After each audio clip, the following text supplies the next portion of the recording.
Yeah,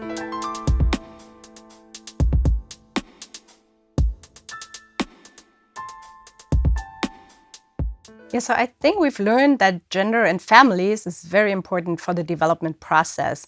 And I think the reason is what's important for development: capital, human capital, population growth. But all of these are decisions made essentially in families. Capital is formed through savings, human capital is formed through education, and population growth, obviously, fertility decisions. So all of that is made in families. Now, let me give you a few examples from my own research. So one thing we've learned is that polygyny, obviously related to family structure, is very important for the development process. In the sense, it's an obstacle to the development process. And the reason is that it can lead to men investing in women instead of physical capital. Another example is that the evolution of women's rights is was largely driven by technological progress and ultimately, the development process again, but that there were feedback effects. So women's rights lead to further acceleration of development. So all of that does not mean that women are the magic bullet to fostering development. So you could think that more rights for women and more money for women, specifically targeted transfers to women, would stimulate growth. That's not so clear. Well, so first, it's an empirical question. We see domestic violence. We see spouses lying to each other. We see partners even hiding their HIV status from each other. That is very hard to reconcile with cooperative behavior.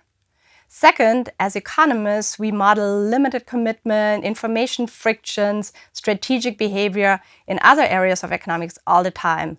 I find it hard to believe that family economics or families is sort of the only area in which none of these applies. And lastly, cooperative models just tell us the outcome is efficient.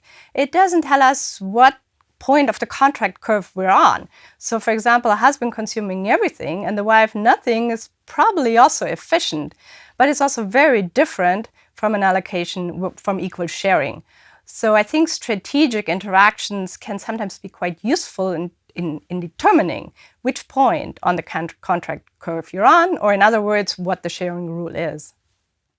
No. So I think the family as a unit of decision-making will continue to be very important. So even if men and women are similar in terms of preferences or choose similar careers, the interaction between husbands and wives for economic decisions such as savings and fertility, that will continue to be important.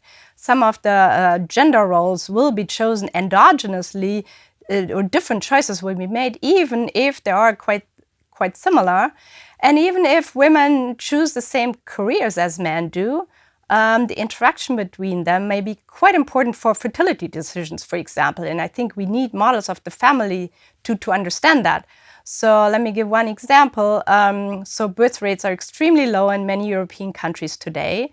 And so I think a fascinating paper by Döpke and Kindermann, a recent paper, shows that it might well be the limited commitment of husbands not compensating their wives for sort of the career costs of children that leads to women not wanting to engage in higher fertility rates or not agreeing to more birth. And these kind of considerations are extremely important still, even if men and women choose the same careers. So partly I think we really need to think more carefully about these strategic interactions in families, private information about or in families.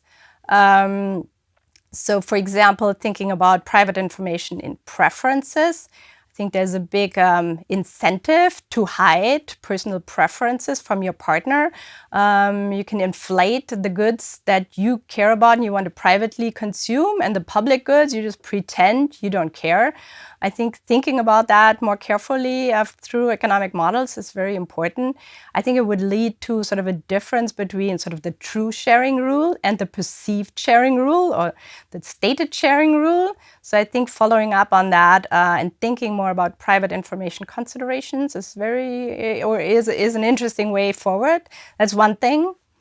Another avenue, I think, is thinking about families and gender more in business cycle models. The changing role of women, I think, through the second earner effect, likely, I think, has changed the nature of business cycles, and thinking that through more carefully.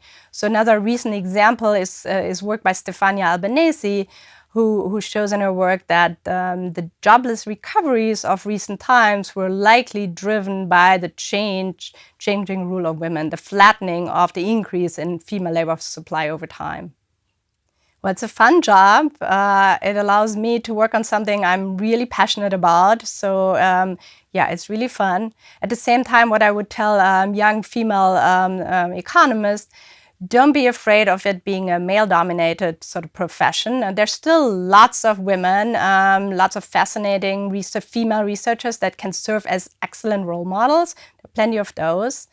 And then maybe lastly, I think compared to a career, for example, in management consulting or compared to becoming a CEO, I think being a professor is actually easier to combine with a family.